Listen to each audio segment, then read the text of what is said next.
Hello, everyone. Welcome. How you doing? New week, right? So, when you ask somebody how they're doing on a Monday morning-ish, I get it. Always not the best answer, but I hope you had a great weekend. Let's rephrase that. I hope you had a great weekend. I hope you had a lot of fun. I hope you got a lot done. Um, let's make sure this is up and running this time. What do you say? So, do me a favor. Let me know if you can see and hear me okay. Can you see and hear me? Let me know if you can see and hear me. And then we'll go ahead and get started. All right, Kaylee. Yeah, Waleed. It's the funniest darn thing. Here's the thing about life, folks. It's really, Nawal, thank you. It's really predictable. I've said every single time I started, hey, let's test to see if you can see and hear me. And if you go back, this is all documented, you'll also see that I say, you know what, I know you can see and hear me, but the one day that I don't check is going to be the one day that I missed something. Well, I even thought about that as I thought, I'm not going to bother checking. It always works. I thought, well, I can see everything's working fine. Nope. So I'm actually going to create a slide that I can actually use to make sure that I test all the equipment before we get started. That way, I'll know that it's working each and every time. Okay, so let's go ahead and get started today, shall we? We actually have what is probably one of my favorite modules. I like all the modules. I hope you've gleaned from these lectures that I sort of enjoy this job. I enjoy these readings. I enjoy thinking about these things. So, with very few exceptions, I really enjoy each and every one of the readings. But this particular week, this particular module, when I first came across these materials years and years ago, they really recalibrated my thinking in a lot of ways. And they really helped me think about how I was living my life and how I was living in this consumer economy. And in some pretty profound ways, such that if I were writing the personal renaissance paper, there's a good chance that I would be including Mike Lefebvre, but there's also a good chance that I'd be including Galbraith and Veblen, and we're going to be talking Galbraith and Veblen today. So I really enjoy this particular module. So let's take a look at what we're going to be looking at. We've actually got 4 readings. I'm going to come back to that. We've got The Dependence Effect by Galbraith. Oh my gosh, I love this one. Absolutely love it. Just as in, I really enjoy Pecuniary Emulation by Veblen. And yeah, we're going to define both pecuniary and emulation. That way you're not kind of looking at those words going, huh? And then we're going to look at De Officiis by Cicero. And then On Cheating, or Of Cheating, by Thomas Aquinas, St. Thomas Aquinas. So yeah, you're looking at 4 readings, which means this is going to be kind of an involved, lengthy lecture today. If we go past the hour and 50 minutes scheduled for this particular lecture, and you have a hard stop, meaning you can't help but you need to drop off, you need to go, I totally get it. Remember, this is always available online, so if you missed the last part of saying of Cheating by Aquinas, you can always come back to it later on. But just kind of understand that we're kind of in a good long haul lecture today, so make yourself comfortable, get your favorite caffeinated beverage all set. I will be including breaks, and we'll take good care of you. All right, so let's go ahead and get started. First, The Dependence Effect by John Kenneth Galbraith. Normally when I'm in a classroom, I'll go ahead and do this exercise, but I'll go ahead and share with you mine. But as you do this, think about your answers to this. So How many pairs of shoes do you have? 1 to 3 pairs of shoes, 4 to 6, 7 to 9, more than 10 pairs of shoes? Well, personally, I have somewhere between 4 and 6 pairs of shoes. Do you need that many pairs of shoes? Well, it might be easy to say, well, this is for working, this is for walking, this is for school, this is for church, this is for synagogue, this is for, mosque, whatever, this is for recreation, right? But really, they're just shoes. Can't one pair be used for all? Let's keep going. Hats. How many hats do you have? Me, I have between 7 and 9 hats, and yet you have never seen me wear a hat. And weirdly, you may never see me wear a hat. I don't wear that many hats, but I like them. What's up with that? All right. Okay, jackets. How many jackets do you have? I have between 4 and 6 jackets. In fact, I think I probably have more. I probably should have upped that. A jacket's a jacket. Okay, maybe you need 2. Maybe one for light days and maybe one for heavy and so forth. But really, are we buying jackets for utilitarian purposes? Or are we buying them for fashion? Okay, bags. Here's my big thing about bags. Not only do I have more than 10 bags, I have, and I'm not making this up, folks, an entire room dedicated to bags. I probably have 3, 4, 5 dozen bags, all right? And can you see any in this? I guess they're not in this one, although I do have this medical bag back here. I don't know if that counts, but it's a medical bag. I have a bag hanging over there. You can actually see a lot of my bags in my lectures. So, how many bags do I need? Okay. By the way, the answer is a lot more than I have. I don't have nearly enough bags. All right, let's keep playing with this. How old is your cell phone? All right. Is it less than 3 months old? 6 months, a year, 2 years? Older than 2 years? And when you got it, why did you replace it? Now, in my case, I've had it for less than a year. My cell phone that I have right now, this one right here, I've had it for less than a year, and I got it because the other one died on me. Well, what died on me? Well, the battery died. The phone was actually just fine, but the battery died. And they do not make these to have replaceable batteries. Why is that? Why don't they make it so you can just replace the battery? Well, we're going to explore that in this little lecture. But let me first ask you this. Why do we purchase like this? I guarantee you that when we looked at that chart of how many this, that, and the other you have, a few of you have a lot of shoes. A few of you have a lot of hats. Maybe you have a lot of bags like I do, or jackets. Why do we purchase like this? Okay, so I want you to think up an answer. Why do we purchase like this? And let's go ahead and type this on in. Okay, why do we buy so many things when arguably we don't need them?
Okay, let's take a look at what you've got. You've got some really good ideas. So to start with, Kaylee said, marketing tactics make you believe that you need new. Yes, we are going to talk about this today. We are going to talk about how marketing is really in the business, according to Galbraith, of convincing you that you need stuff that you may not necessarily need, and that when you need something, it needs to be new, right? And anything you own is by definition not new, ergo needs replacing. Good, Kaylee, we're going to talk about that. You also pointed out that our peers are getting new things, and so we kind of want to follow their lead. Yes, we want to follow the lead of our peers. As we see them getting things, we're kind of like, wow, that's kind of cool. That's awesome. We do this all the time, and we're going to talk about why this is. And then Brock, you pointed out, and I don't have your whole comment here. I need to change the positioning of that so we can see that better. You said because we are past the point where we need to focus solely on surviving, thus we can put our efforts more toward trivial things like fashion. This is absolutely true, guys. Now, I don't want to make any assumptions, okay? Because there may very well be people watching this video, either with us right now or watching the recording, who are actually in some pretty dire straits. However, in aggregate, by and large, you're not wondering where you're getting your next meal. You're not wondering where are you going to sleep tonight. You're not wondering how are you going to get somewhere. You pretty much have these things taken care of for the most part. And again, I'm not calling anybody out specifically. There may be somebody who does not fit this description. But as Brock points out, for the most part, things like food, shelter, clothing, transportation, the basics, they're taken care of, and they've been pretty much taken care of our whole lives. And so that means we can start looking to other things, other ways to spend money. And that's where fashion and keeping up with the Joneses and luxuries and so on and so forth come into play. Very good. We're going to be talking about these things in detail. You guys get it. Okay, so let's keep going. So this is what Galbraith says. He says, you know what? There's what he calls this neoclassical view of consumerism, right? And the neoclassical view, as it says here, is that consumers rule the market because their wants and needs create demand, and this in turn sets the level of production so that supply can meet demand.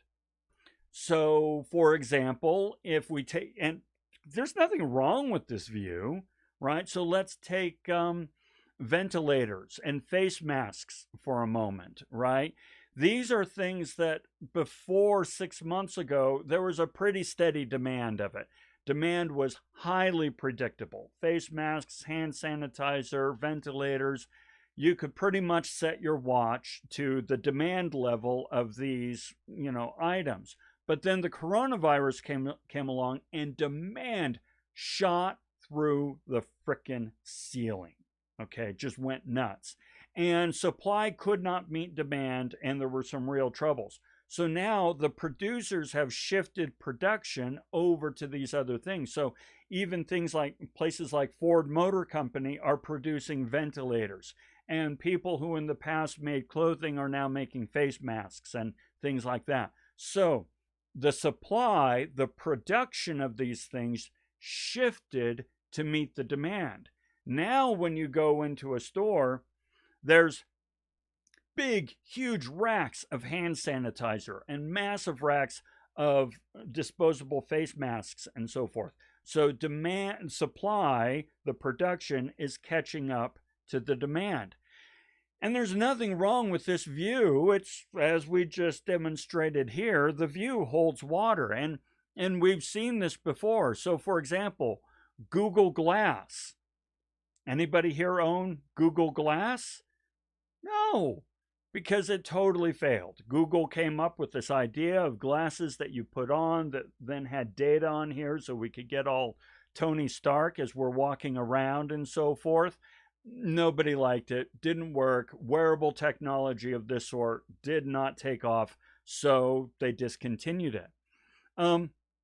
Here we have this picture of this little kid FaceTiming, basically doing a Zoom meeting over a telephone call, right?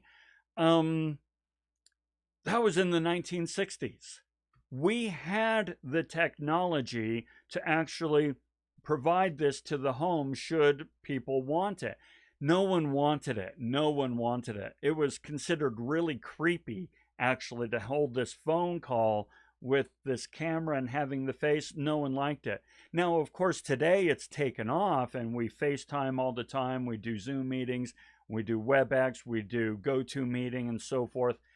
But have you noticed that even then people often turn off their cameras? Even today, when we hold a Zoom meeting, say with the class and so forth, most of my students, the vast majority of my students will turn off their camera. So, it's still kind of getting used to the idea. And we have other things that either worked or didn't work. You probably recognize this, the first iPod, right? This is what started the whole thing and rejuvenated Apple. Well, Intel made one of those things. It made an MP3 player.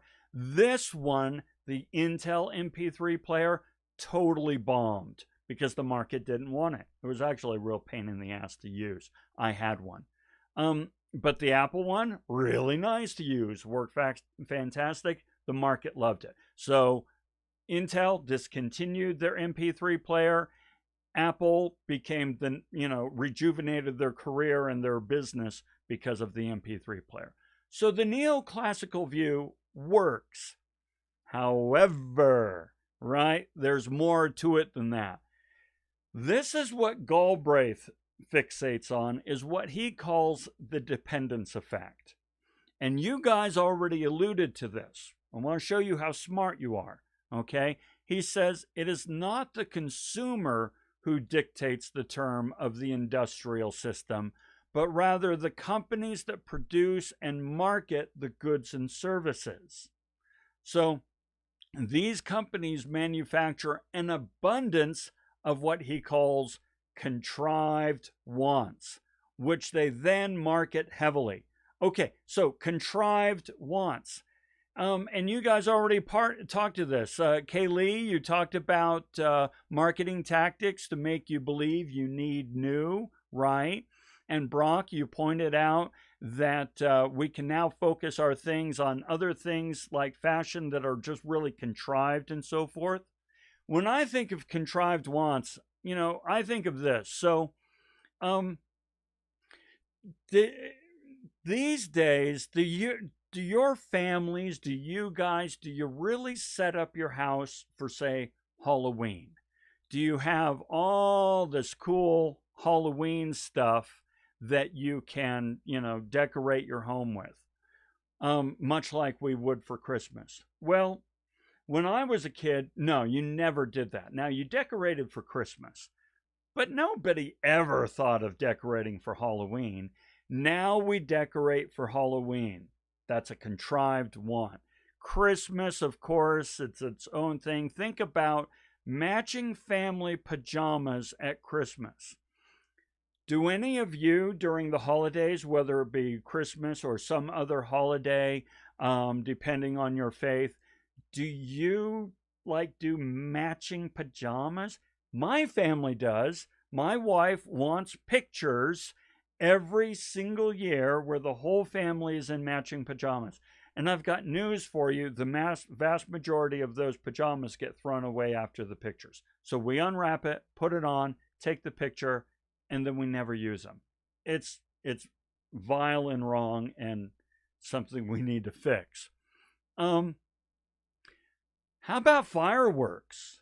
Okay, in case you're playing at home, if you bought fireworks for this 4th of July, or if you're going to set off fireworks for for the Pioneer Day, what you essentially did was you gave somebody money, and they gave you a firework in return.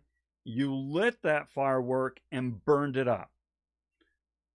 You lit your money on fire. Now, there was an in-between stage that made lighting that money on fire, loud and colorful, but you just lit your money on fire. And fireworks aren't cheap, right? This is my favorite up here. The sitting around the toilet putting green. It's my favorite for 2 reasons. One is it's ridiculous. Talk about a contrived want. I mean, nobody in the history of mankind ever said, you know what I really need? I need a putting green around my toilet. No. But the second reason I really like this one is I have twice, on 2 occasions, had students, when I point this one out, go, I've got one of those. It was given to me as a gag gift from a friend or a relative or something like that. So, yeah, we spend money on this stuff, right? So here's what Veblen is about, is that we have created an economy now that requires us to produce and purchase. We must produce and purchase. It's not a question of meeting our survival needs, as Brock pointed out. It's a question of just keeping the engine of production moving. Okay? All right, let's keep going.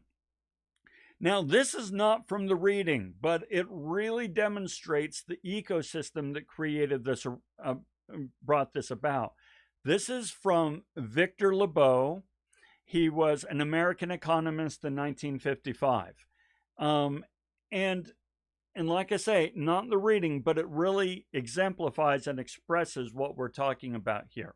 So he says, now this was after World War II, right? So World War II ended in, 46, 47. People are coming back and so forth. And we've got this incredible production capability because we produced all the weapons for the war and so forth. Now, what are we going to do with this? And what are we going to do with all these people who need a job? He said, our enormously productive economy demands that we make consumption our way of life, that we convert the buying and use of goods into rituals, that we seek our spiritual satisfactions, our ego satisfactions in consumption. We need things consumed, burned up, worn out, replaced, and discarded at an ever-increasing pace. Now, there's a lot to unpack here, but let's look at the first part here. That we make the purchasing of goods a ritual. Well, when you go on a date, it's pretty much required that you spend money. Have you ever thought, you know what, I'd really like to go on a date, but I'm broke? Why can't you go on a date if you're broke? Well, because purchasing things, going out to eat, going to a movie, going to a escape room or whatever, this all requires money. And this is the ritual of a date. The idea of just being together without purchasing just seems very undate-like. Same thing goes when it comes to graduation gifts or bridal showers or things of this nature. These are rituals. A bridal shower, a baby shower, a graduation gift. These are just simply rituals, and the way you express love and caring for somebody is through the pocketbook. Well, what about spiritual satisfactions? Well, I'll tell you a story. So a few years back, maybe 3 or 4 years ago, our family was in really, really, really dire financial straits. And we were broke like we had never been broke before. And we were prioritizing paying off debt and paying our bills over everything else. So, for the first time in my life as a father, my wife and I had to sit down with our kids and say, this year, there will be no gifts at Christmas. No gifts. We're going to put up the tree. We're going to do our regular Christmas activities, and we'll do this, that, and the other, and we'll have, a nice time. But there's not going to be gifts.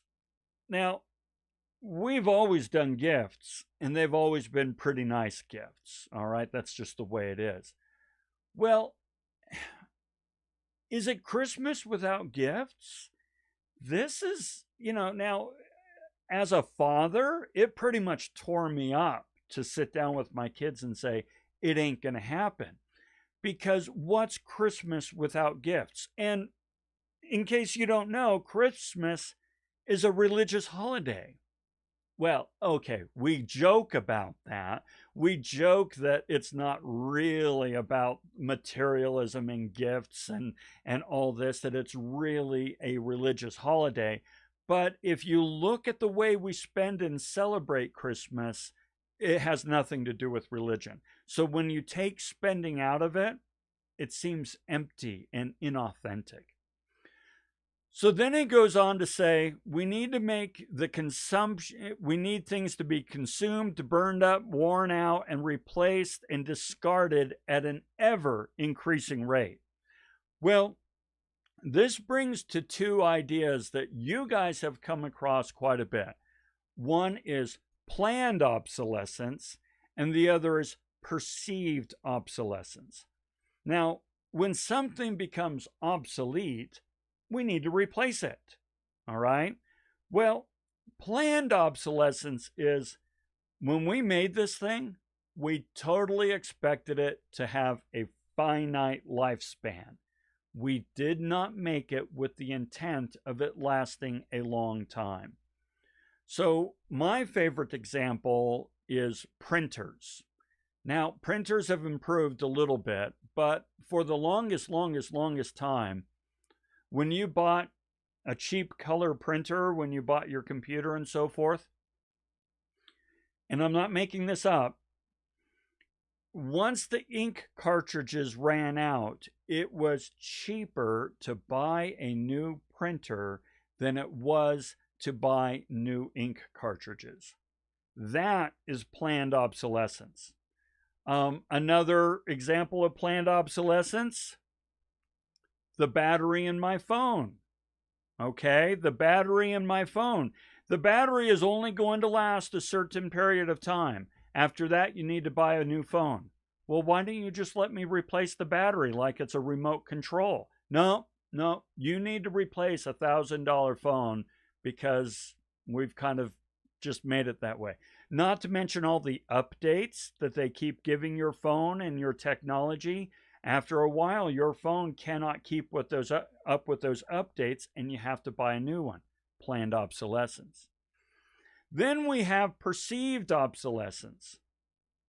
Well, now, fashion is a great example of perceived obsolescence. Those shoes are just fine. They're shoes. They're just shoes. And you're like, no, man, they're kicks. And my kicks are not the hottest thing. I need to go get the latest shoes. I need to get the latest jackets. I need to get the latest hats, the coolest hats, right? And I need to make sure I keep the tag on the darn thing. Now, once something starts to starts to look a little old, a little dated, people will say, those are last year's shoes, or that's 2-year ago model, or that suit is very 1990s. What do you mean? It still fits fine. No, look at it. It's ridiculous. That's an example of perceived obsolescence. And we all go for it, right? We all go for it. All right. And then we have this thing that Galbraith does talk about called wants asserting themselves as needs. Now, I'm very fond of this one because I see it and feel it all the time. When I want something, I start to convince myself that I need it. Okay, I need it. Now, I'll give you an example. Right now, I'm shooting on a brand new camera, a brand new lens, all this sort of stuff. And the idea is I want it to be pretty darn, sharp and so forth. Now, before, and I'll see if it's working, let me just do this real quick. Here, we'll go to the whiteboard. I won't have sound on this other one, but I'll just turn on the other camera and show you.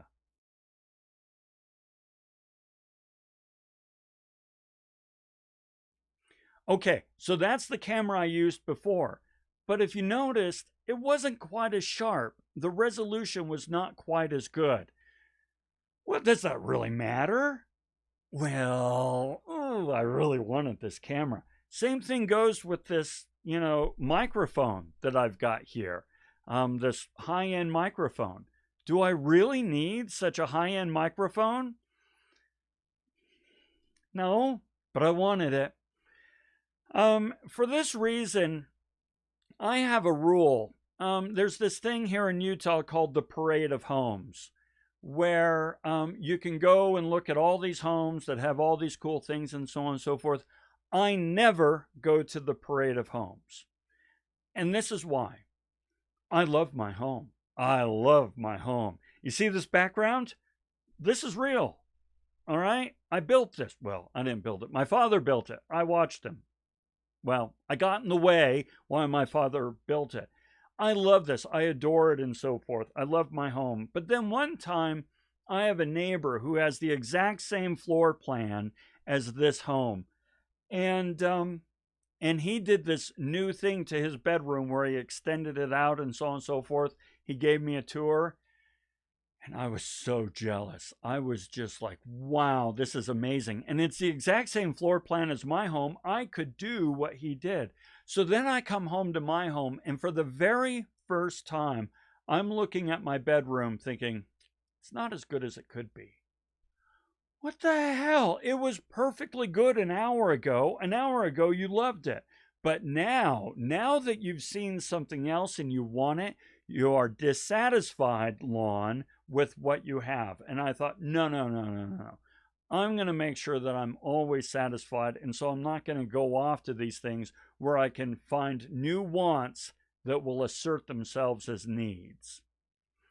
Now, here's the thing, though. Galbraith has something to say about this. He says, who can say for sure that the deprivation which afflicts him with hunger is more powerful than the deprivation which afflicts him with envy for his neighbor's new car? So here's what he's saying, is he says, listen, when you feel hunger, a need for food and sustenance, you feel pain. Well, he says, you also feel pain when you see your neighbor's new car. And he says, is this bad? Is there anybody who says you shouldn't be feeling that pain? And it makes me think of Maslow's hierarchy of needs, which I'm sure you've heard of. The idea is that we have needs on various levels. And the first need we have is physiological needs. We need food, water, shelter, right? We need things that will keep us alive. So, as he says, hunger, as Galbraith says. But then once we have these physiological needs met, and by the way, Brock, this goes back to what you were saying. Once we have these physiological needs met, we then want to keep these things safe. We worked hard to get this food, water, and shelter and clothing. So we want to be safe now. And so we look at others with suspicion and so forth. It's not until we feel a sense of safety that we can start to become a member of the community and get a sense of belonging. But now, how do we gauge a sense of belonging? Well, we gauge this through, symbols and tokens and rituals to show that we are part of the same tribe. and we do this through our clothing and so forth. And we're going to talk more about this as we talk about Veblen and pecuniary emulation. But essentially, what Galbraith is saying is we need this sense of belonging. We need this sense that we are on par with our neighbors, that we're keeping up with the Joneses. And so the pain that we feel when we feel like we're behind or in some sense, deficient, that pain is real, and that pain drives us to purchase. Now, this is exactly what Kaylee said with her second comment. Your peers are getting new stuff, so you need to follow their lead. Galbraith and Maslow's hierarchy of needs would agree with you absolutely. Okay? So, I want to end with, is this end? Yeah, I want to end with this quote once again. This one is from Robert Quillen. Americanism, using money you haven't earned to buy things you don't need to impress people you don't like. Now, you've heard this quote from many places and many, people and so forth, but this is the original source of that quote. And that's what this, dependence effect is really all about. Our economy depends upon us buying junk, throwing it away, and replacing it at an ever-increasing rate. And it depends upon society making sure that each one of us are doing our part to keep the economy going.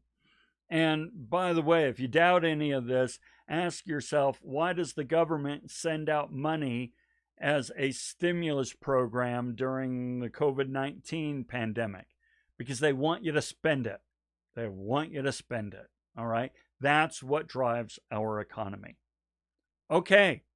So that, we're going to stretch for a minute, folks.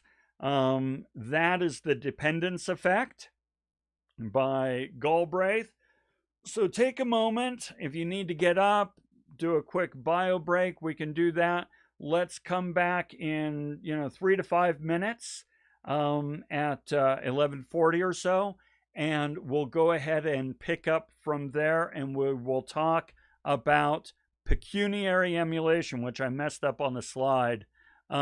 Pecuniary emulation by Veblen. All right, so take a quick break.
See how much clearer this picture is than what you saw before? Cost a lot of money too.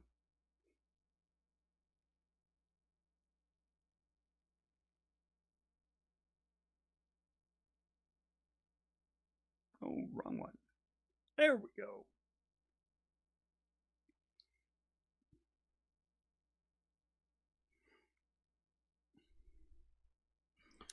Four weeks left in the semester. You guys ready for that?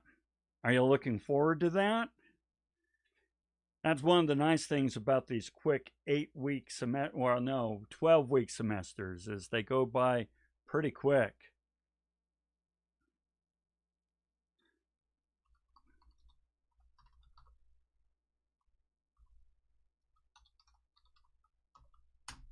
Four weeks left.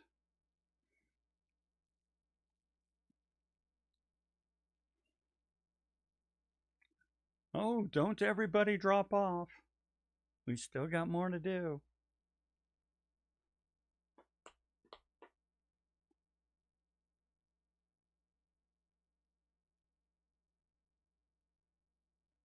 Okay. Well, let's go ahead and get into Pecuniary Emulation then. All right, by Veblen. And I'm going to come over here and let me ask you. Now, we've only got a few folks with us, so everybody who's with us right now, you need to chime in. You need to answer, okay? So let me ask you this. Why are you wearing what you're wearing? Okay, and I'm not just saying because of the weather, because you're not outside, right? Pretend like you're in a classroom. I'm talking about the brands, the colors, and the styles that you're wearing. So why are you wearing what you're wearing? So let's play with that idea, and I need everyone to chime in.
Okay, thank you everyone for chiming in. I do appreciate that, really. Let's take a look at this. So I'm actually going to break it into two because there were really 2 points that came up. So Kaylee, you first said comfort, right? And you like the style of it. Let's bifurcate that. You first said comfort. Well, maybe at this moment, right now, what you're wearing is for comfort. And it sort of is for me. I'm going to answer this question too in a moment. But Kaylee, I'm going to assume from your name and your picture that you're a woman. My guess is you've probably worn high heel shoes before. You did not wear those for comfort. My guess is that you've probably worn some styles,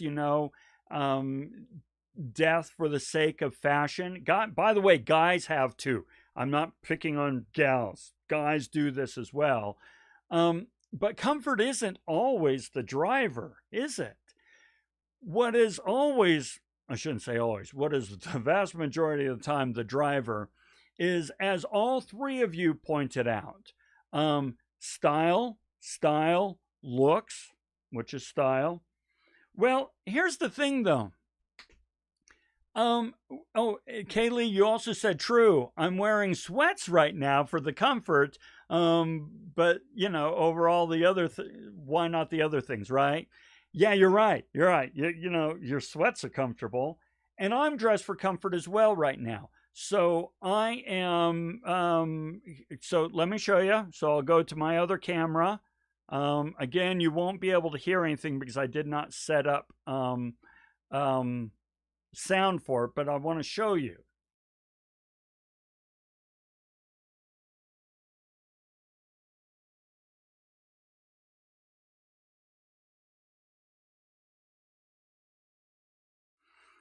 So I'm wearing a long sleeve button down shirt and cargo shorts. Well, now, why? Well, the cargo shorts are for comfort, and you don't see them, so it doesn't matter. Well, now, is a long sleeve button down shirt the most comfortable? No, I'd much rather be wearing my t-shirt. It's just right over there. Well, why am I not wearing the t-shirt? Well, because I'm Professor Schiffbauer and I'm giving a lecture, right? And by the way, you never call me Professor Schiffbauer, right? It's just Lon. But the point is, we wear this because we're supposed to. It's social. It's the what is appropriate fashionably. And so we really don't choose what we wear. Fashion chooses what we wear. Now, I'll give you another example. You notice if we were in a classroom, I would point around the room and you would notice that just about every guy in the room has these little scruffy beards now, or a full beard. Beards are in. Beards are in. And I want to fit in. We all have. So I'm going to ask Nawal, Ahmad, and I don't know if Brock has joined back with us. Do you guys have a beard? Let me know if you have a beard, because they're really in. They're very fashionable. You see these glasses? I never liked big, thick glasses. I never liked these. I always thought they looked really nerdy and geeky. Until I saw a picture of one of my favorite authors, Chuck Palahniuk. He wrote Fight Club, and he wore glasses just like this. And all of a sudden, I was just like instantly converted to these glasses. All I could think about was getting glasses just like Chuck's. Guys, we all do this. We all do this. Okay? Okay, let's see. Brock, I do kind of have one, but it's because I'm too lazy to shave and don't have to go anywhere. It's true, though, right? It's true. Okay. So, pecuniary emulation. Pecuniary means financial, money-based, but not in a positive way. It's really kind of money for money's sake, all right? But it's a good word to learn. Emulation means to copy, to emulate, to mimic, to mirror. Emulation. So what we're talking about with pecuniary emulation is we are trying to look like we are at the same financial means as people we admire. Now, this is what drives, in all ways, the whole reason why we have celebrity endorsements. Celebrity endorsement is all about pecuniary emulation. Maybe you wear Adidas because, Beckham wears Adidas. You want a tag watch because Leonardo DiCaprio tag. I have no idea, Pop Chips or whatever. Okay, Katy Perry is, and it just goes on and on and on. And I've done this too. The car that I drive was one that was highly recommended and they had a lot of fun with in a show that I really like. And that influenced whether or not I bought the car. These glasses were influenced by an author I really like. And so we kind of seek to emulate those who we admire. Furthermore, we seek to fit into our tribes based on what we wear. So, for example, if we were in a classroom, guys, all right, all you guys, right? The majority of us would have beards, and the majority of us would be wearing baseball caps. Who has worn baseball caps to campus? Do you wear baseball caps to campus, or a cap of some sort? And many of us would be wearing hoodies. I love hoodies. I adore hoodies. Do you guys wear hoodies? Okay. A lot of the clothing you wear right now is kind of dark, kind of blacks, dark grays. Same here, right? Why? Is it because we love dark gray? It's because we love hoodies, we love baseball caps, we love thick glasses, and we love beards. No, it's because this is the uniform of our generation. When I look at these tan cargo pants, I'm going to admit something. It's actually really embarrassing. Whenever I go out in public, I see tan cargo pants all over the place on old white men. Old white man. And I'm embarrassed and a little ashamed that I am such a sheep that I am wearing the designated uniform of an old white male. And it's like, I want to break from that. But they're so comfy, right? So we all try to identify with our tribe based through what we wear. But now there's another part of pecuniary emulation here, and that is conspicuous consumption. Now, what conspicuous consumption means is we want to be distinctly, clearly seen as having money. All right? So, when we wear diamond clad watches and these nails and these shoes, and this, by the way, this watch totally rocks. This is a Breitling and it's $35,000. Why do I know it's $35,000? Because I want that watch. Lamborghini, big home, big boats, and so forth. This is consumption that is actually clearly intended to be seen, right? So, for example, I own things that were expensive that I really enjoy, but nobody will ever see it. That's not conspicuous consumption because it's not conspicuous. It's not out there in the open. However, there's many things that I own that I kind of want people to see. I kind of want you to know that I've invested in this technology for these webinars. I'm going to build a new studio. I'm going to show that, there's lots of things. And you guys are the same. Maybe there's not a ton of stuff that you wear, but we do want to be seen as having means. Okay, and we're going to explore this. So, this is from the reading. How does one in today's world show others that he or she is successful? The motive that lies at the root of ownership is emulation. If we can show others that we're in the same boat as Brad Pitt and Angelina Jolie and Katy Perry and all these, if we are wearing the same things that they're wearing, driving the same things that they're driving and doing the same things that they're doing, we are showing emulation, okay?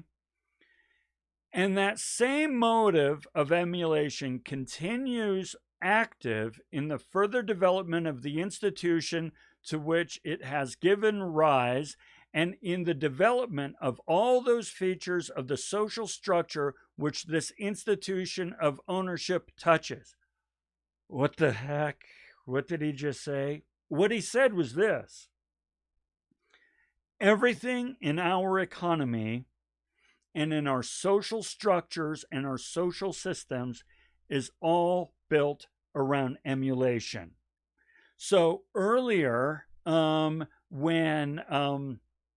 Kaylee, when you said we want to follow their lead, and when Brock, you pointed out fashion and so forth, this is all about showing others that we are on par with them. And preferably, we'd like to show others that we're on par with really, really top-notch folks, right?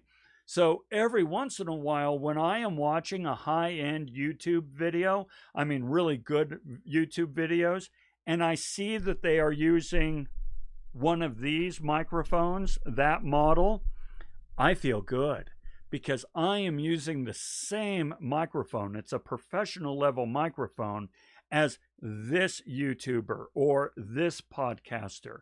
And so my emulation tells me I am at the same level as that person. Well, our whole economic system is based around this. Our whole marketing, and once again, we had this comment earlier, marketing convinces us that we are not happy enough, that we are not successful enough, that we are not attractive enough unless we wear the same makeup as this starlet, unless we say, use the same tools as this gal or the same tools as this guy because look at them. They're really happy and they're really successful. And don't you want to be like them? Right? And so back in my day, Michael Jordan used to hawk Hanes underwear. Is he an expert in underwear? No, but I want to be like Mike, so I'm going to wear Air Jordans and Hanes. What? Emulation drives the whole system, is what Veblen is saying here. Okay, keep going. The possession of wealth confers honor. It is an invidious, meaning causes resentment or envy, distinction. Nothing equally cogent, meaning making rational sense, can be said for the consumption of goods, nor for any other conceivable incentive to acquisition, and especially not for any incentive to acquisition of wealth. In other words, we love bling. And bling shows the world that we've arrived, that we're successful. Even if we haven't arrived, even if we're not successful, we want bling to give the perception that we are. Do any of you live beyond your means? I sure as heck do, right? And yet we want to show others that we've arrived. Now, I want to go back to Victor Lebow. This is not in the reading, but Victor Lebow, the American economist, talks about this. The measure of social status, of social acceptance, of prestige is to be found in our consumptive patterns.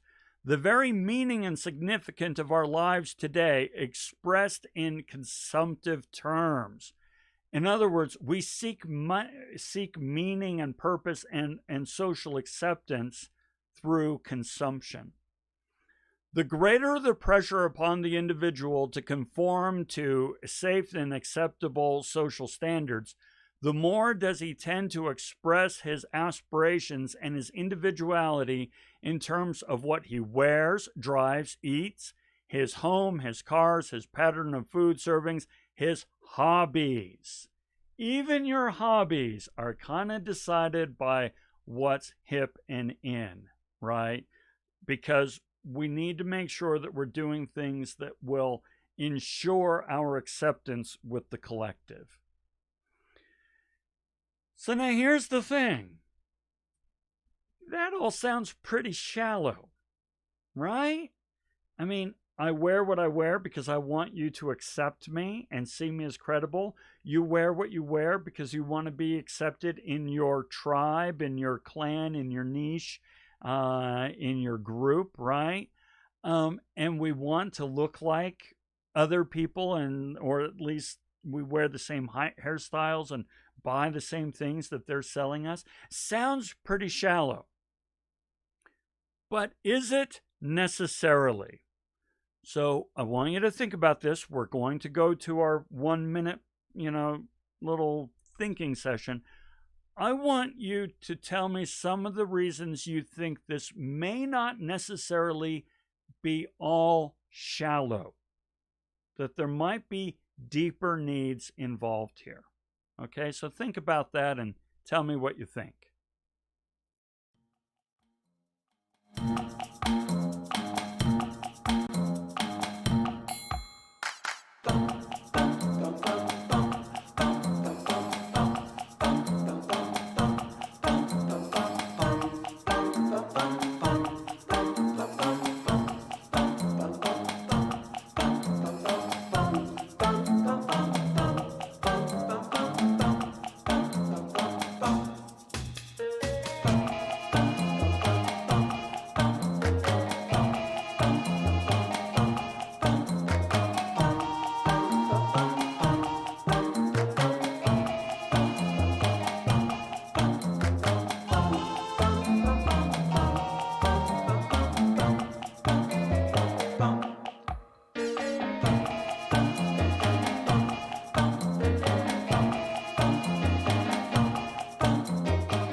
Okay, let's see what you've got here.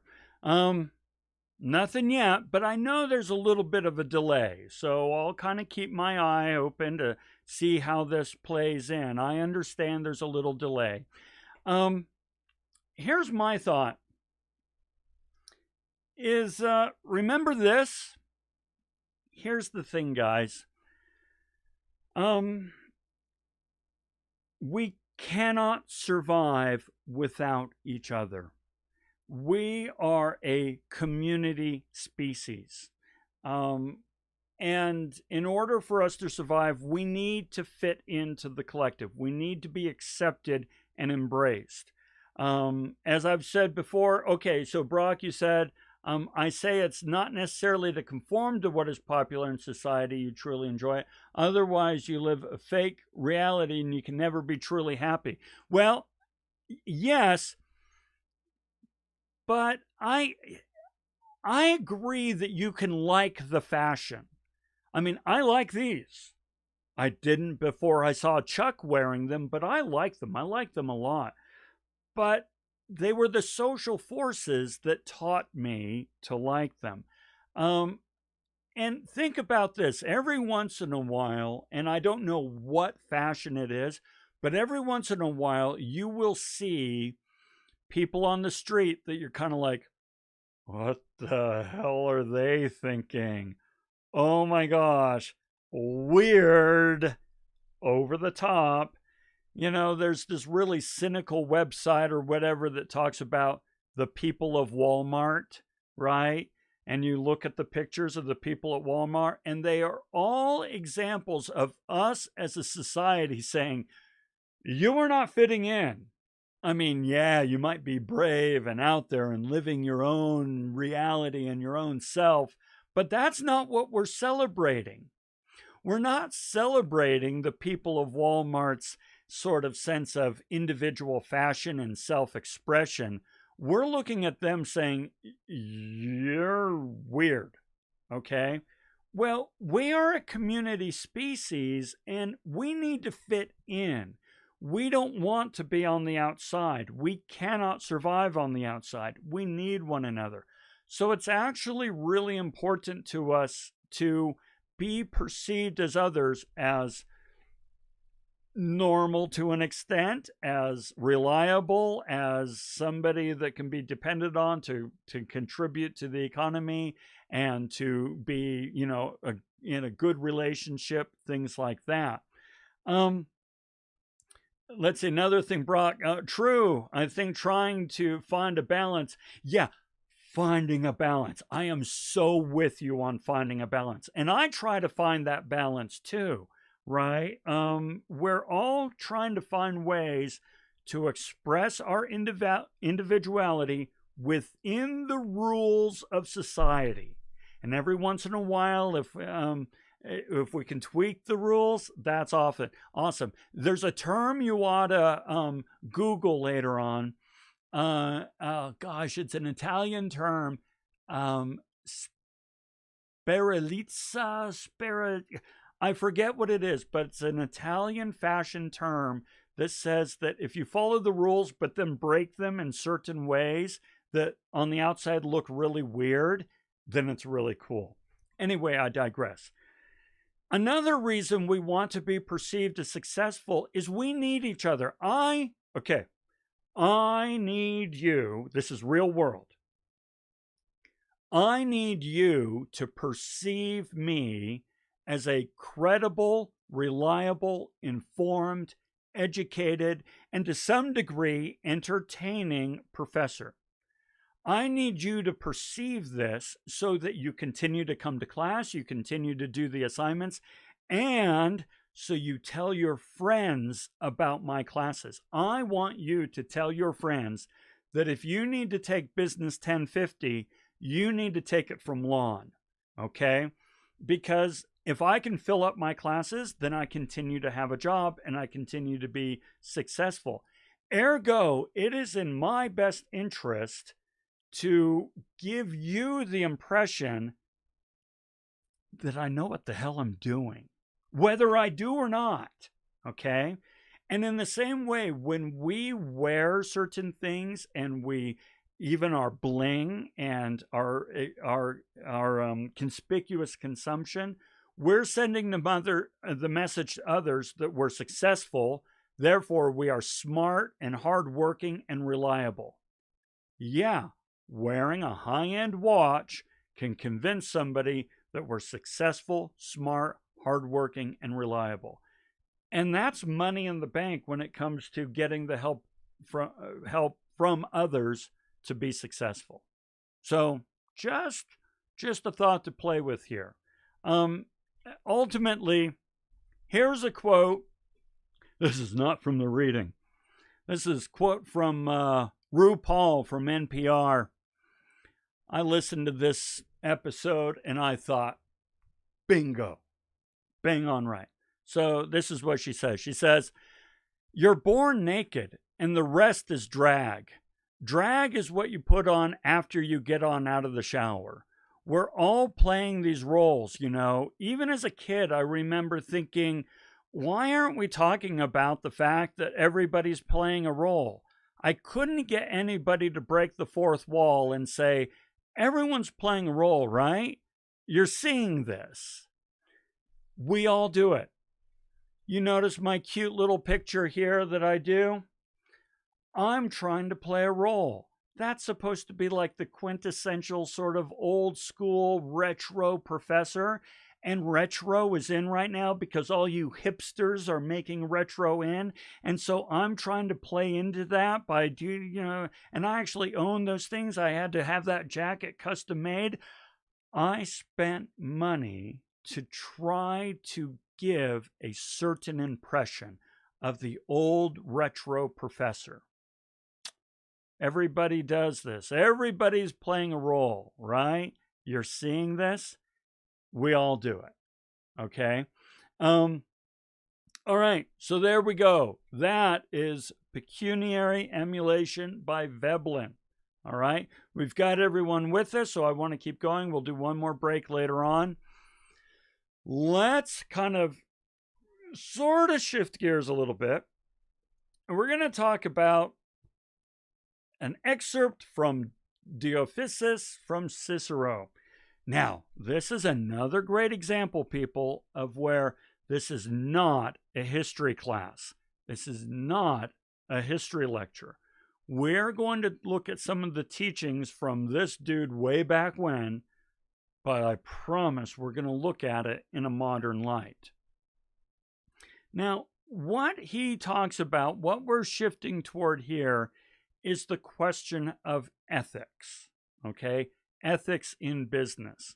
Now, in order to do this, I feel like we should take some time to define ethics, because ethics is one of those terms that we hear all the time and we sort of understand it in the abstract, but when push comes to shove, we would have a difficult time really defining it.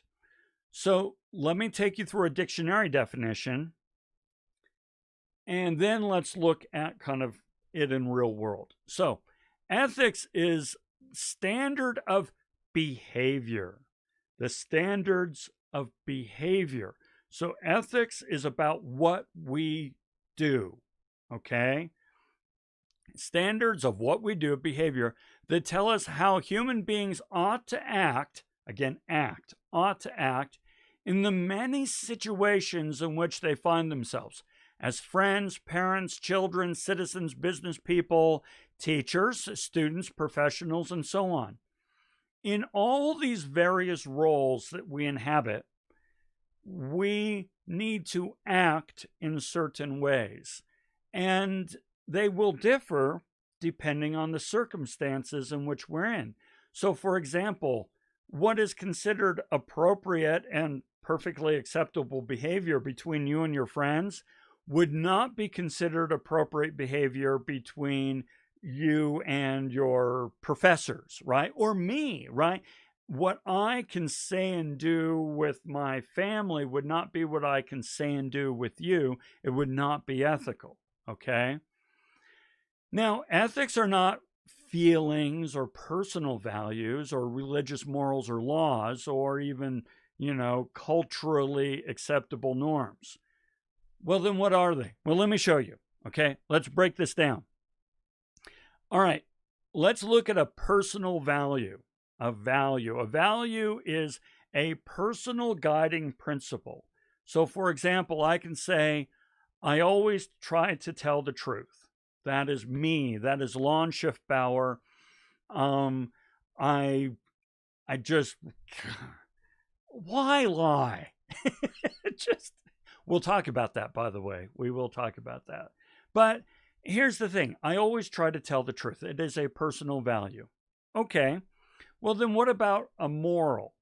Well, a moral is when a society, a collective, a community looks at a value and says, you know what? As a community, we really ought to all try to follow that particular value. And so we are going to codify it. We are going to make it part of our community, ethos. So our code. So in this case, we can say, thou shalt not bear false witness. Now, oftentimes when values are codified by a community, this is done through religion. So in this case, a Judeo-Christian tradition, but Buddhism and Islam and, pagan all have different ways of codifying it. So that's what a moral is, where the community says, I like that value. I think we could get along a lot better as a bunch of people living together if we codify it for the community. Okay, cool. Then what's a law? Well, a law is when we take this and we can actually enforce it with consequences. We can put in place enforcement mechanisms and bring down consequences upon those who choose not to follow it. So, when it comes to honesty, we have laws regarding libel, slander, and perjury. These are all forms of dishonesty. And we have laws in place where if you breach these laws, we can fine you, take away a license, throw you in jail, all that stuff. Okay, so then what about ethics? The best thing to do given the circumstance. So, a parent telling a child, yeah, there's totally a Santa Claus in, say, the Christian tradition. Well, so when I tell my kids when they were this big that there was a Santa Claus, did that go against my personal value? Yeah, it's a lie. Was it immoral? Did I bear false witness? Yeah, it was immoral. I bore false witness. Is it against the law? Well, yeah, I kind of perjured myself, right? Especially if they say, do you promise? Yeah, I promise there's a Santa Claus. Well, now I've perjured myself, all right? Is it still ethical? Well, as a parent raising a child up in a primarily Christian, community where I was at the time, and where all the kids at school were talking about Santa Claus, and I grew up with Santa Claus, for me, I felt it was the ethical thing to do to say, yeah, there's a Santa Claus. Eventually you say, well, not really, but that's another topic. So things can be ethical and illegal, and yet some things can be legal and unethical. Okay? So it's important to understand the difference. All right, so this is where ethical dilemmas come into play. You have ethical dilemmas all the time. Damned if you do, damned if you don't. And we're dealing with ethical dilemmas all the time in society. So, for example, you're attending right now, and so you're either attending live right now, this lecture, or you might be watching it later on, and you are up against an ethical dilemma. Do you rely solely on these lectures to get the information you need for the quiz and the discussions, and in so doing, free up more time to spend in other classes where maybe you're struggling a little bit. So rely 100% on these lectures to have more time to spend in classes where you're struggling, or do you use these readings, these lectures, to help guide your eye when you do the readings and to give context to the readings? And in so doing, you do the reading, but you're dedicating more time to it, time that you could probably be spending in a different class where you're struggling. That's an ethical dilemma, okay? Because both courses of action have pros and cons, and you need to decide for yourself what is the best thing to do as a student in your circumstances.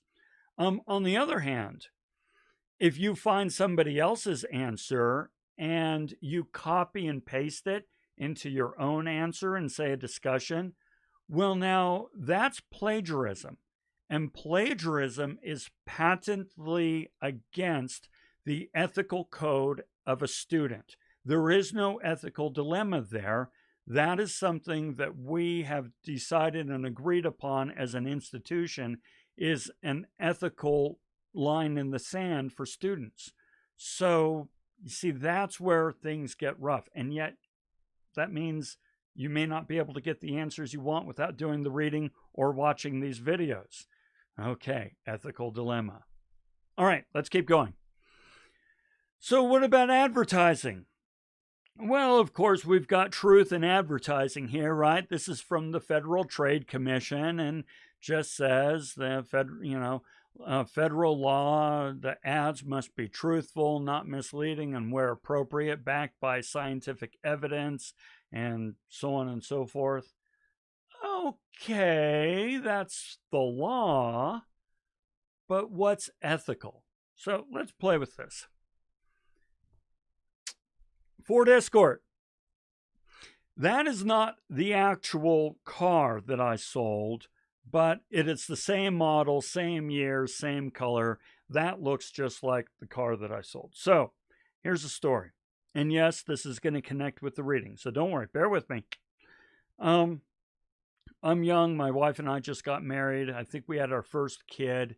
So I'm like 24, 25 maybe. I don't know. We need to get a bigger car. And so we want to sell this Ford Escort, this old beat up Ford Escort. It was fine. It was fine. And so I put out an ad, and the first guy, now just a little backstory. At one point in this Ford, I went through a really deep puddle. It was a flood. The city was flooded at one point, and I drove through this flood. And what happened was, it's a 4-cylinder engine. Well, one cylinder went out, so it went on 3 cylinders. And in so doing, it warped the head of the engine just a tiny, tiny, tiny bit. So there's an engine block where all the pistons are, and then up on top of the engine where all the valves are, there's an engine head. And this engine head warped just a little bit. So a friend of mine and I, we took it off, took it into a mechanic, and he shaved the engine head just a little bit so that it wasn't warped anymore. But now there was this tiny, tiny, tiny gap between the engine head and the block, such that the timing of the pistons and the valves would not have worked. So we put in this tiny shim, this really, really, really thin shim, like a gasket, and it worked great. Worked fantastic, no problem. Hummed like an engine. Okay, so now I'm selling it, and the first folks come to look at it, and here's the thing: I'm driven by honesty. Honesty is really, really important to me. And I tell him everything. I tell him exactly what happened. And that's, the engine was warped. And so we took it off and we had it worked on and we put it. And before I can really finish, the guy says, whoa, whoa, whoa, whoa. The engine head was warped? I said, well, yeah, but this is what we did, and so on and so forth. And he didn't even say goodbye. He just left. He just left. And I'm like, well, crap. I just missed the sale because I was being completely honest. And by the way, if you look at the engine, you could see that shim. It was gold, right? So I thought, well, crap, I don't want that to happen again. So when the next person came, I said, I'm going to answer every single question 100% truthfully. Everything you ask, I will answer. And if you ask, was the engine ever worked on? I will say yes. And if you ask in what way was it worked on, I will explain. But if you don't ask, I'm not going to say a thing. So the next person came along, we opened it up, they looked at the hood, they examined the engine. You can see the shim and, all that. And they drove it around the block, they drove it on the freeway. It was fantastic. And everything they asked, I answered. They never asked, and I never told them, and I sold them the car. Okay, now with that story in mind, let's look at what Cicero says. Cicero talks of the Stoic Diogenes, and then Diogenes' pupil, his student, named Antipater.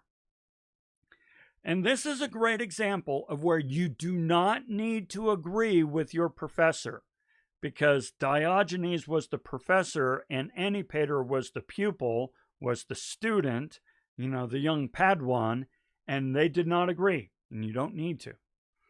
Diogenes said, the seller must declare the defects of his wares as far as the law of the land requires, but otherwise, provided he tells no untruths, is entitled as a seller of goods to sell them as profitably as he can.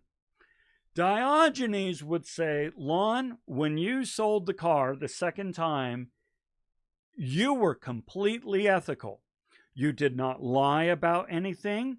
You answered all the questions, and you, obeyed all the laws, rules, and regulations of selling a car in that particular state. You are 100% in the clear on all ethical grounds. You have a right to make a profit. And if they don't ask anything, and if you don't lie, you're fine. Antipater doesn't agree.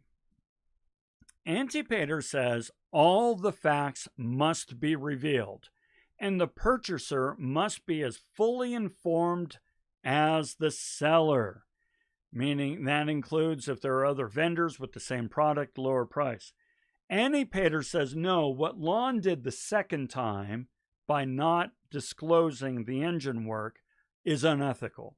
What he did the first time was absolutely ethical. He disclosed all the information, top to bottom. Now he lost the sale, but he performed ethically. Well, and there's a lot of companies, think about Progressive Insurance, that will provide quotes on other companies and so forth. There's a lot of companies that try to be as transparent as they possibly can. On the other hand, there's a lot of companies that say, hey, so long as we don't do anything illegal, we're fine. All right? Where do you stand? Now, you'll want to think about where you stand when you do the discussions. But now here's another story that comes up in the reading. And this is Pythias and his villa on the fish-filled lake. Now, here's a quick rundown of the story, is that Pythias is this dude, and he owns a villa on a lake, all right? And he wants to sell the villa. Well, he could go out and put a for sale sign and so forth, but one day he hears that there's this really big wig boss dude CEO fishmonger in town. I mean, we're talking the Elon Musk of fish selling, right? He hears this guy's in town. So he comes up with this scheme. He, first of all, he goes out to the ocean and pays all the people fishing in the ocean to bring the boats to their lake that weekend. Okay? Next weekend, bring all your boats to my lake and fish the lake. And they say, dude, there's no fish in that lake. He says, I know. I'll pay you. I will pay you whatever you would have earned on that day of fishing. Just bring your boats to go fish. And then he invited this fishmonger dude, this Elon Musk of fish, to dine with him at his villa on this lake on that weekend. Okay, so the fishmonger shows up. And he's looking out over the lake from the villa, and he sees that lake just full of fishing boats. And he's like, holy crap, what's happening? And Pythias says, as it says here, why wonder? All the fish for the Syracuse market are here. They come here to be in fresh water. The fishermen cannot dispense without this villa, and should be without. Here's the thing. He's like, really? They're fishing? He says, yeah, they pay me a fee because I own the villa and I own the lake. But they pay me a fee to fish, and that's where they get all their freshwater fish. And the fishmonger, he just has dollar signs going up in his eyes. And he's like, I gotta have this villa. And Pythias says, yeah, no, it's not for sale. Well, this just tantalizes him. And he says, no, I'll pay you this much. And Pythias is like, well, then it's definitely not for sale. You don't understand. This thing's a money market and money pit. I mean, it makes a mint. There we go. And the guy keeps upping his price. And Pythias finally, under duress, acquiesces and says, all right, fine. The villa's yours. He makes a sale and so on and so forth. Pythias takes off because he's a lying SOB. Well, the next day, the guy takes ownership and he notices there's no boats in the lake. And so he goes out to the ocean and asks all the fishermen, why aren't you fishing the lake?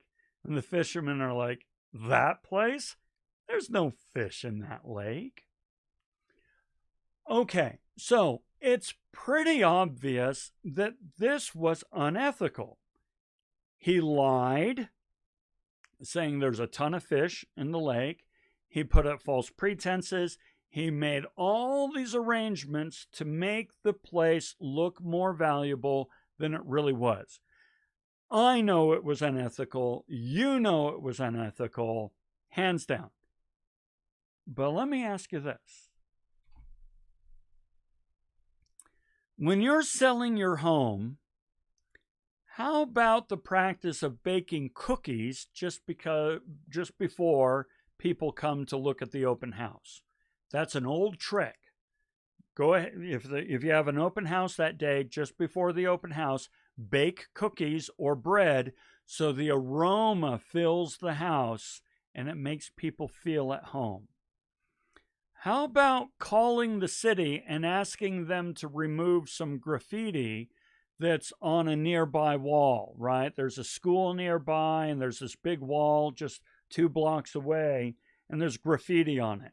Call the city and ask them to remove it.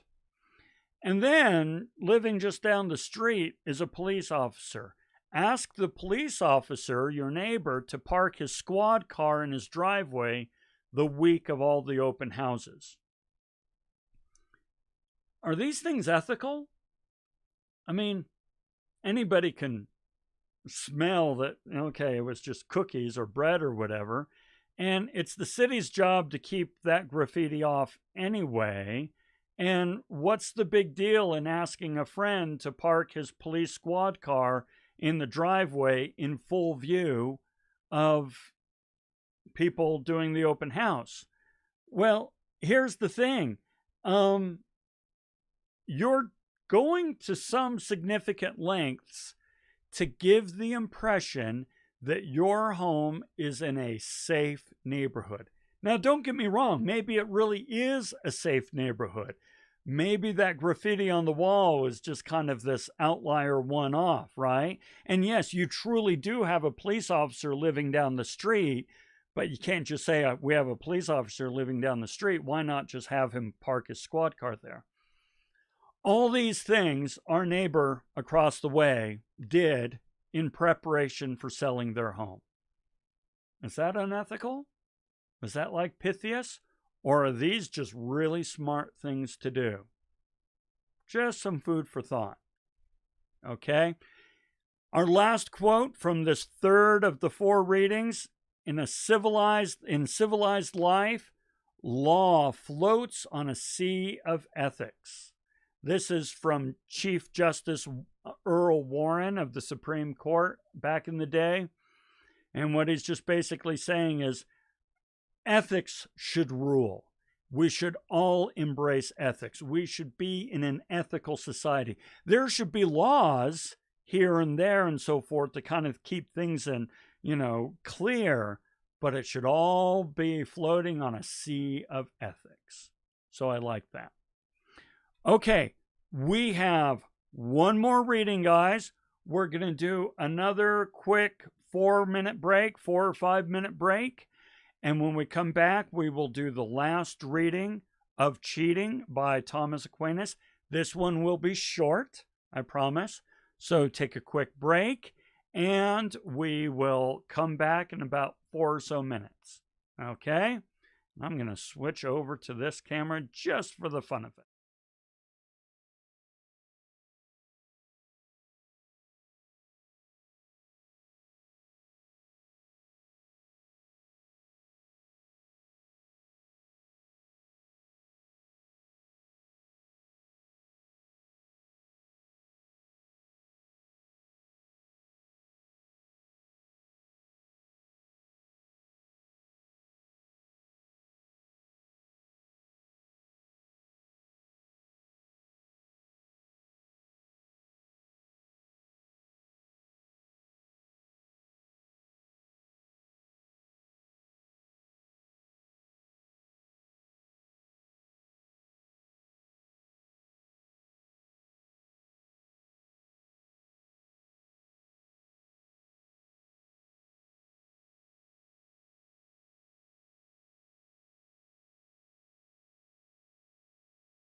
I need some ideas for how I can put together a cool break slide. I have the slides, the pictures of me trying to look all sophisticated and so forth for the intro and the questions, right? I need to make a really cool slide that I can put up during break that just goes 5 minutes and it counts down by, the 5-minute mark. I'll have to figure something out. If you have some ideas, let me know, because I think that would be good.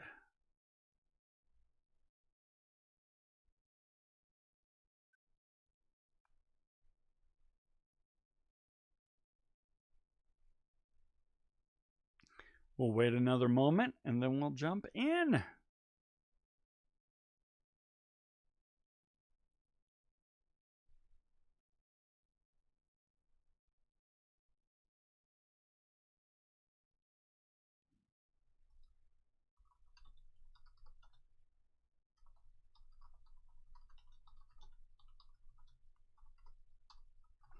Hey, I'm asking, Have you registered for fall yet?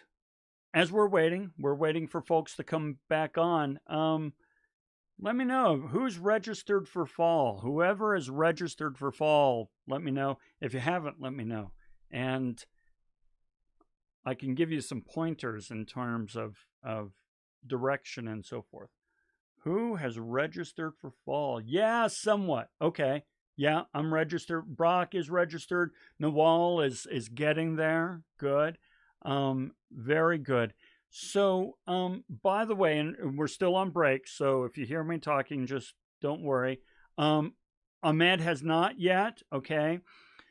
When you look at your potential schedule, Ahmed, and Nawal, as you're adding to and so forth, if you're not sure which professor in business and so forth to take a class from, let me know who you're looking at, and I can let you know for which classes, which professors are kind of top notch. Let me know, first look at your options in terms of your schedule, so that you can say, hey, well, I have a choice between 3 professors, Ahmad, AC, or Christie. Then I can say, well, if you're taking this class, totally go with Ahmad. If you're taking this class, totally going with AC, and so forth. So if you need any help or guidance in terms of which classes and which professors, let me know. Okay. All right. Looks like we've got folks set. Let's go ahead and finish. Oh, you bet, Ahmed. Ahmed. My tongue. I bit my tongue. Okay. Let's go ahead and move on, and we'll finish things out with Of Cheating by St. Thomas Aquinas. This will be short for a couple reasons. One is it's kind of cool. He quotes Aristotle, who we read in the Politics, right? So all I'm going to do is say, remember when Aristotle said this? He's citing Aristotle. So remember when Aristotle said, hey, you know what? There's 2 uses for things. There's the natural use, and then there's an unnatural use, right? And the example that Aristotle gave was shoes. When you produce a shoe, you can use a shoe in 2 ways. One is the way it was intended. You'll wear the shoe. The other is to use it in a way that was not intended necessarily, which is you sell it for a profit.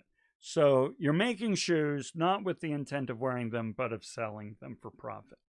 So St. Thomas Aquinas, he says, hey, remember this. A tradesman is one whose business consists in exchanging of things according to the philosopher, and that's what we're citing here, right?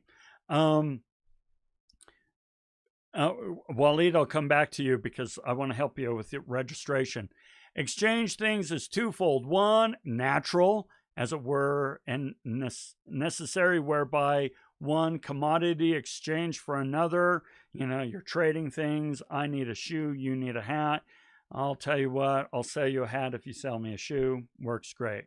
But then he goes on and says, the other kind of exchange is all about money and greed.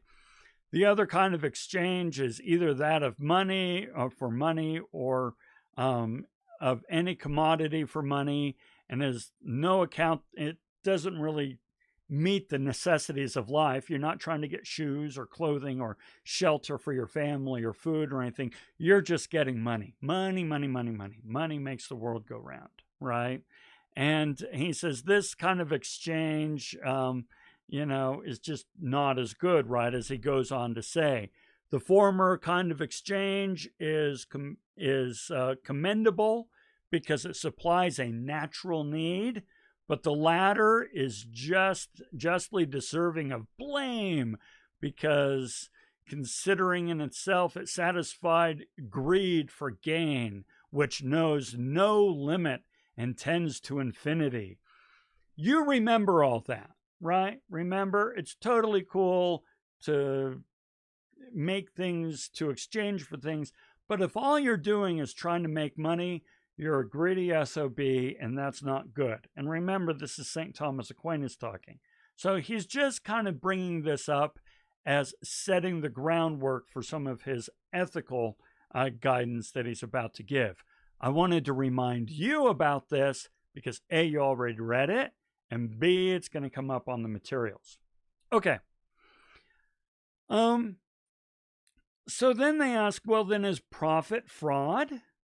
Is it fraudulent, to make a profit?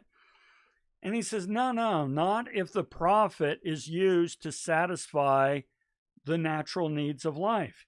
You can totally make a profit if you're taking that profit to provide for your family, to provide for the needs, right? And he goes on to explain that in this portion of the reading. Okay. But now we're going to get to disclosure of defects. Now, this goes back. I want to spend more time on this because remember, we just talked about Cicero, who Diogenes and Antipater were going back and forth on whether or not you need to divulge any defects in your product, right? Diogenes said, no, you don't need to divulge it.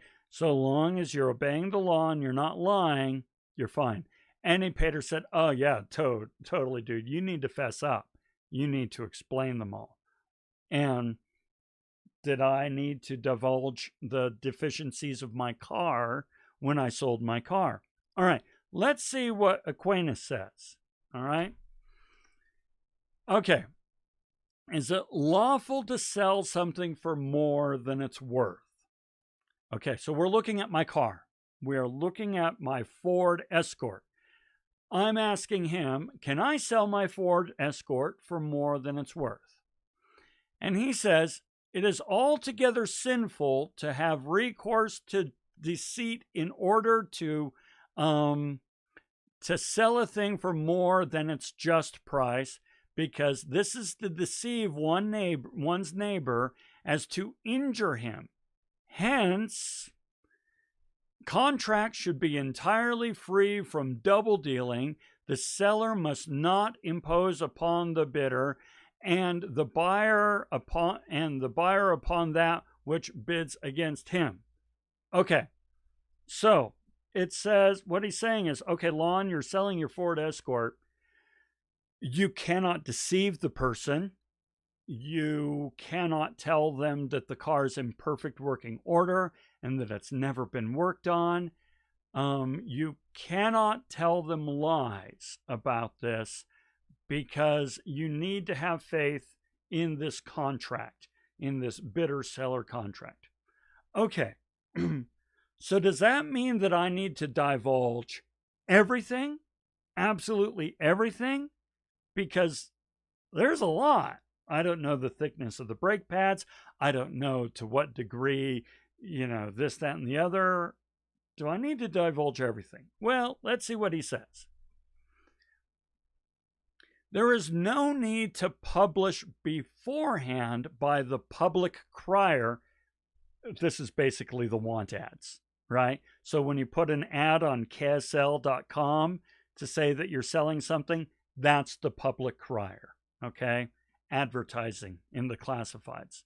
There's no need to publish beforehand by the public crier the defects of the goods one is offering for sale, because if he were to begin by announcing its defects, the bidders, the buyers, would be afraid to buy through ignorance of their qualities and might render the thing good, serviceable, so on and so forth, right?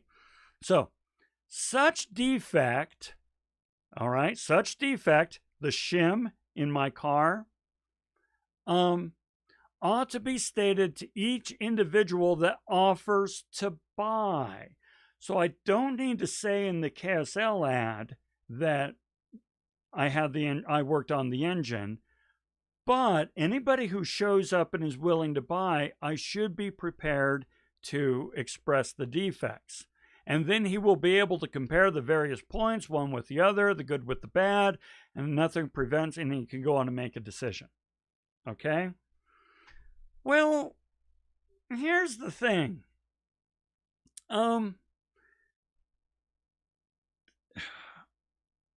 once they show up, I should divulge the defects. All right. If such like defects be hidden and the seller does not make them known, the sale will be illicit and fraudulent. Okay. So I do not need to put in the KSL ad that I worked on the engine. However, when they show up, I should make the defects clear. Otherwise, it would be fraudulent. But there's a loop here, and this is important, a loophole. Do I need to divulge every single defect in an excruciating detail? No. Watch this. If the defect be manifest, meaning if it can be observed, right? If you're selling a dog with 3 legs, you don't have to point out, by the way, the dog's missing a leg. It's like, yeah, I can see that. The defect is manifest. If the defect is manifest, for instance, if a horse has but 1 eye, or if the good's useless to buyer, it would be useful to someone else, provided the seller take as much as he ought from the price. He is not bound to the state for the defects of the goods. Okay, what does that mean? It means, listen, if my car has been worked on, I should reduce the price. I should have already reduced the price. However, it is visible that it has been worked on. If you open up the hood, look at the engine, you can see the shim, so on and so forth.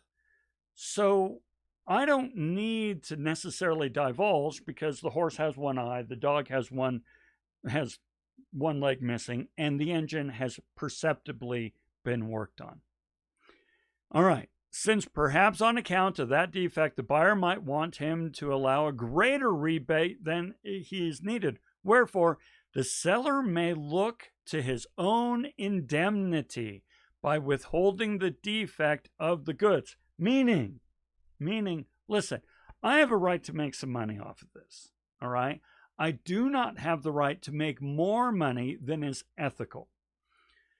You have the right to know what the quality of the car. However, it is incumbent upon you to some degree to observe what the condition of the car is.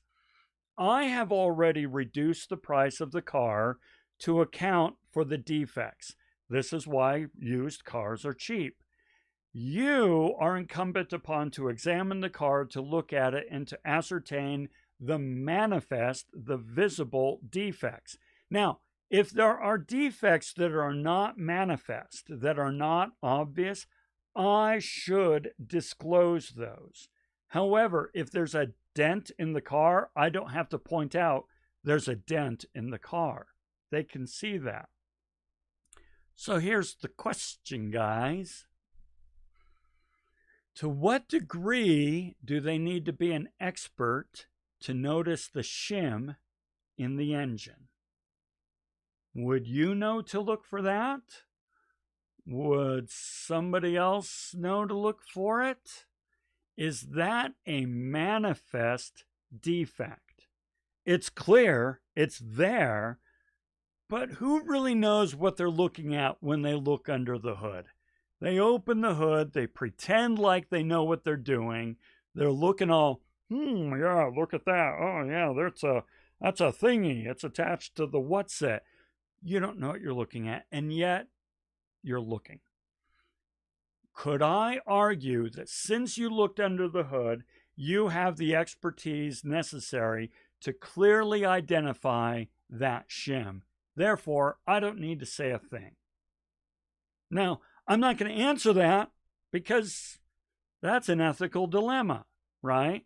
Furthermore, you may not know where I do or do not stand on whether or not I feel good about having made that sale. But you have to make those decisions every day. Whether you realize it or not, you're making ethical dilemma-based decisions every day of your life. Most of them you hardly even notice. But every once in a while, you're going to come across a doozy. And that's why thinking about these things, even through the eyes of some old fogies that were on this earth 3 or 4 centuries ago, even looking at them through their eyes can be a valuable thing. Okay? So, you know what, guys? You did it. Congratulations. Oh my gosh, 1 hour and 50 minutes on the nose. That's freaking nuts. Good for you. I really appreciate it. That's everything. I am going to stick around to see if there are any questions or comments. If you have any questions, comments, go ahead and include those. Otherwise, class dismissed. Waleed, I was just saying earlier that if you would like help, and you're welcome, Kaylee. I appreciate your participation today. Waleed, when you're looking at which professors to take a class from, if you're, well, I need to take a class at this time, business school or marketing. I need to take a class at this time. There are 3 professors. Who should I take it from? If you would like some insight and input from me, feel free to ask me. I can tell you what all the professors are like, and we can find one that works for you. Brock, you say, if you were able to recommend a book from your bookshelf behind you, what would it be? Okay, from the bookshelf behind me. Hang on, let me check real quick. Okay, so there's a lot of fiction here. I would say that my favorite fiction book up here, right here, oh gosh.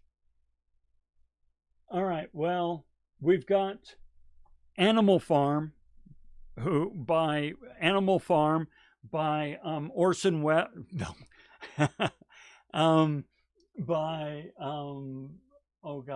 George Orwell. There we go. Animal Farm by George Orwell. He wrote 1984. Animal Farm is a really good, quick read. So that's in terms of fiction. In terms of nonfiction,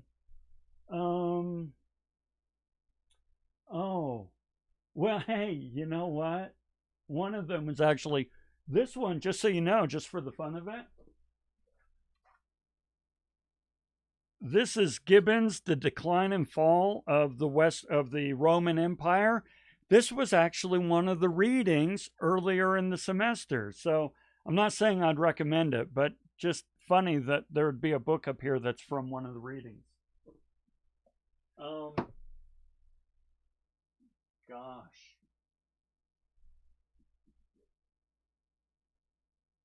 Yeah, there's a couple. I'll tell you what, next time I'll pick out a few and I can hold them up and we can kind of play with the idea a bit. All right, okay. Animal Farm is a really good book. Brock, you're absolutely right.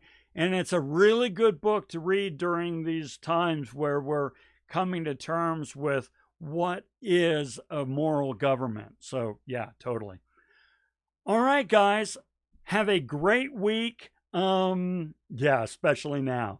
Have a great week, and let me know if there's anything I can help you with. And otherwise, have a fantastic day. We'll see ya.